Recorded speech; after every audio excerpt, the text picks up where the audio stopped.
Hey guys, what's up? Trev, SmashweRx, bringing you all the good stuff for free. You know how it works. Today we're going to be talking about hip pain and low back pain, either in squats, doing ab exercises, driving, sitting. If you're a CPA, if you're a tech guy, you work on a computer, you commute long time. It doesn't matter. If you're getting hip pain or low back pain and you think it's because your hip flexors are really tight, I'm going to show you a couple of great tests on how to test whether or not it actually is your hip flexors too tight or it's your hip flexors being too weak. Now, we have 5 of them, first of all. So hip flexors are the root cause of a ton of problems, except the issue is that most of the time we see all these guys doing couch stretches and variations of the couch stretch, or getting up against the wall, or that runner stretch, or that hurdler stretch.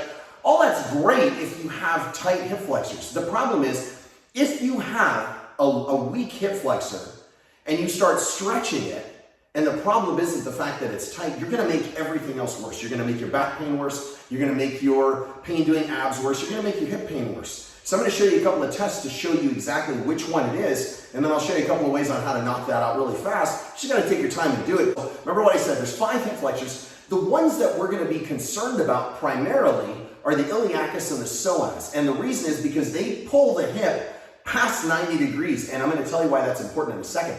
But first of all, you also have the Sartorius, the Rectus Femoris, and the TFL, the tensor fasciae lata. They also do hip flexion, but they only flex to 90. And now here's why that's important. Remember what I said, those big 2, iliacus and the psoas. So the iliacus comes across the front of the ilium, and the psoas comes on the lower 4 vertebra, the last 4 vertebra of the lumbar spine. So there's 5 normal people. 6 sometimes if you have a variation, but 5. So the last 4, L2 to L5, have that psoas attached to it. So they're going to drag you into a hyperextension, which is why everybody stretches their hip flexors, except remember what I said. It's speech impediment apparently. But remember what I said, if there's an issue with them being weak, stretching is not going to do anything. In fact, it's going to make it a lot worse. So I'm going to show you 2 tests right now, very, very straightforward. All you need is a box. You can even do this on the floor. A box is easier. So this is just a road box.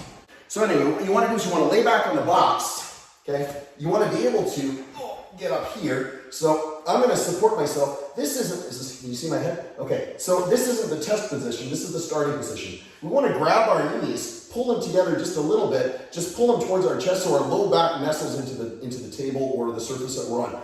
The reason I want you to do that is because I want your low back to stay on the table. So we're going to take our knees, whatever you're laying on, ideally it needs to be something like this. It can be a dock, doesn't really matter. In this case, it's a road box. So you're going to pull your knees like this so your low back flattens out, and then you're just going to drop one leg. Now, you want to see where that leg goes. So if you see mine flattens out while you hold this one, mine flattens out on the table. So my hip flexors aren't tight. If your hip flexors, or if your leg does this and it sits in this position, you don't know yet. Everybody says, oh, tight hip flexors.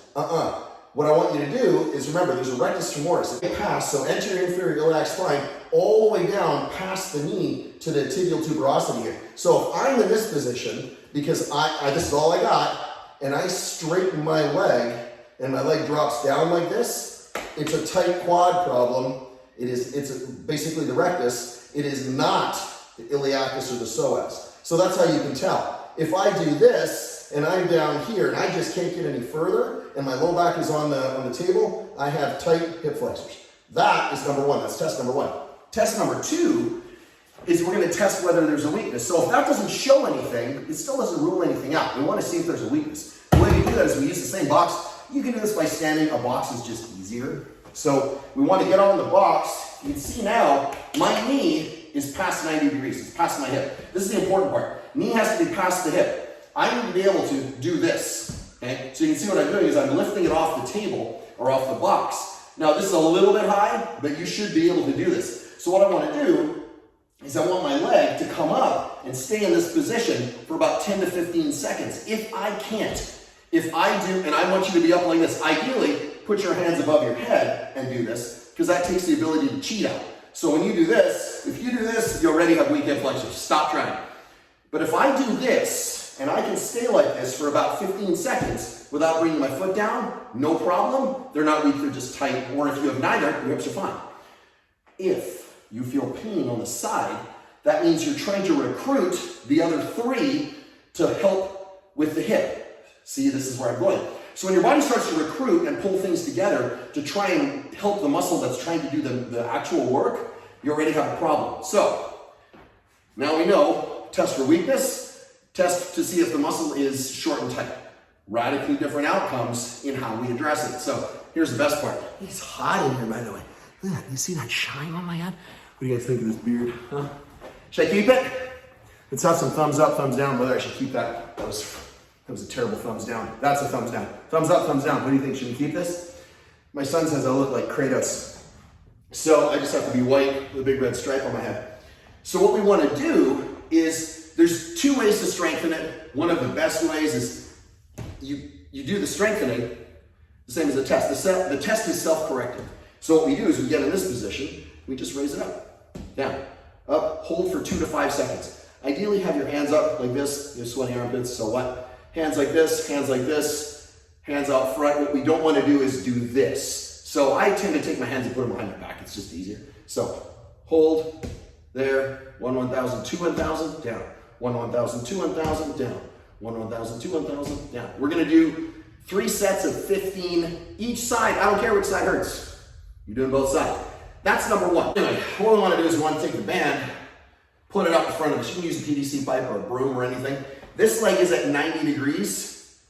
This knee is at 90 degrees. Back leg is actually kicked out a little bit. So you can see I have my hip in internal rotation, so it's gonna load the iliacus and the psoas a little more. Then we're gonna take this, and we're gonna bend a little bit and rotate. So you can see what I'm doing. I have the band so you can see what I'm doing. But I want you to stay in this position for how long? 2 minutes. And then come back out, do the other side. Do that entire rotation 3 times. I would hit this 3, 4 times a week. Watch all your hip problems go away. And then eventually, we'll work on some explosive movements for the hip to get those hip flexors really dialed in. But that's it. That's all you gotta do. Hey, listen, I'm Trev, SmashweRx. If you want all the answers, go to SmashweRx.com. Follow me on Instagram, follow me on Facebook. I keep giving this stuff out. Put stuff in the comments, put stuff on Instagram. I try my best to give you guys the answers. Just hit me up and I'll do what I can. Hey, I'll check you guys out later. Bye.